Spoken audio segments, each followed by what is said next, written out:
Now, the EU is gearing up for the European Parliament election across the 27-member bloc. That'll be taking place between June 6th and 9th. Now, voters will elect 720 parliamentarians. The number of lawmakers for every member state depends on the size of its population. So Germany, the EU's most populous country, has 96 seats in the European Parliament. According to the rules, every EU country has to have at least 6 representatives. Lawmakers coming from all member states mostly belong to one of 7 parliamentary groups, and together they will elect the president of the European Commission. Now, that is the EU's powerful executive branch responsible for proposing and implementing EU laws. Now, one of the most politically divisive issues in this election season is migration. Tens of thousands of people have died trying to reach the EU, making perilous journeys across the Mediterranean Sea. The UN says more than 3,000 migrants died in 2023 as they attempted to reach European shores. Now, this is the highest death toll on this route since 2017.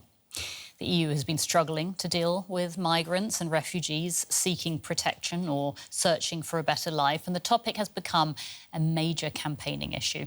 DW's Jack Parrock sent us this report from Brussels. Stranded by smugglers in the North African desert, or risking their lives at sea in the Mediterranean. The desired destination for many of these people fleeing war and poverty is Europe. In the final months before the election, the EU rushed through a law to overhaul its migration policy, which now permits member states to transfer people to other EU countries for asylum processing and increases its ability to send people back. Rights groups fear the implications of this deal. Migrants and refugees would find it very difficult to arrive in Europe. This fundamentally means that Europe would be either committing human rights violations directly on within its borders, or supporting either repressive regimes or militias. The EU has spent the past few months signing politically complicated deals with North African countries like Tunisia, Egypt and Morocco to persuade them to prevent migrants leaving their shores. Despite the new law beefing up border security and migrant returns, governments in anti-immigration countries, as well as far-right parties, are continuing to campaign in the elections on a promise to end migration into the EU. Official figures show the EU received more than 1.14 million asylum applications in 2023, the most since 2016, the year which was deemed to be the height of the so-called migration crisis. Despite the EU's new law on migration having already been agreed, you can rest assured that for the 720 members who are going to be elected into office here at the European Parliament, migration will be a topic they'll continue to press on. But that doesn't actually match up with the priorities of voters. A recent study by Eurobarometer showed that for European citizens, migration is only the 7th most important issue they'll consider when casting their ballots, behind things like the economy, jobs, health and defence. It is of higher importance for people in frontline countries where migrants have been arriving, like Greece and Italy. But experts say it will take time for the new deal to have an effect. It does make a difference that we now have these reforms. The issue is that because they will only be fully implemented in 2 years' time, there is a risk of overinflating expectations, that now voters will go to the polls expecting the EU to have fixed its own issues when it comes to migration policy and the way in which it manages these phenomena. The new EU deal on migration may have been done, but only the elections themselves will tell whether its significance has been registered by voters. And we're joined now by Christine Mundwa, who has been following the EU's struggle over migration policies in Brussels and at the borders. Good to see you, Christine. So we just heard there in that report, migration isn't the top concern for most EU voters. But I mean, I know that you've reported extensively from the EU's borders, you know, where most of the migrants enter the EU. So what about the people who live there? I mean, how do they feel about migration? Well, migration hits home for them, right? Because these are the people who wake up one morning and you have visitors on the island who've come by boat. And In many cases, people have been overwhelmed by those numbers. I'll cite Lampedusa, where I was recently, where overnight thousands of people were arriving, the number of migrants exceeding the number of people on the island. And what I sensed from these communities, especially in Lampedusa, was the feeling that the rest of the European Union is leaving us alone to manage this, right? That this is your challenge. Nobody was volunteering to take more migrants, for example. So there is this resentment on these island communities toward the rest of the European Union, towards Brussels particularly.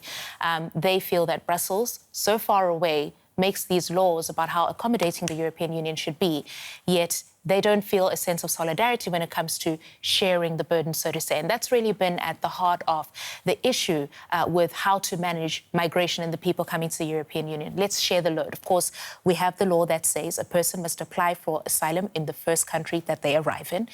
But oftentimes you find people move about, and countries like Italy, these frontline countries, Greece, are saying, well, can others take on the load? And that's been where the challenge is right now.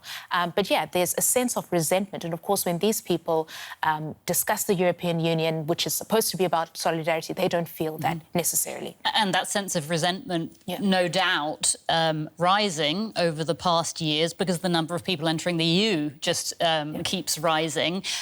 Lots are now coming up via the Atlantic, up the west coast of Africa into Europe. Can you just tell us a little bit about who these people are and where exactly they are coming from? Right. I mean, when I was on Lampedusa, Edwin, there was this sort of influx, this record influx on the island a few months ago that saw the EU Commissioner-in-Chief travel there with the Italian Prime Minister.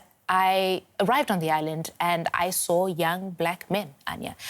Young men from countries like Senegal, other West African countries like Mali, Guinea, Nigeria, for example, Cote d'Ivoire. There were also young North African men and families. And speaking to these people, asking them why they'd done what they'd done, they simply said, we don't have opportunities at home.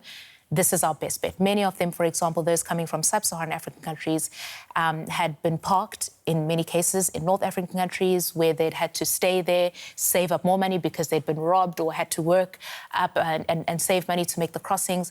But you're seeing more and more young men especially coming over because they don't have opportunities. So they'll tell you, I can fix cars, I'm a mechanic, I want to play football, I will do anything. There is no opportunity at home. Going back is not an option.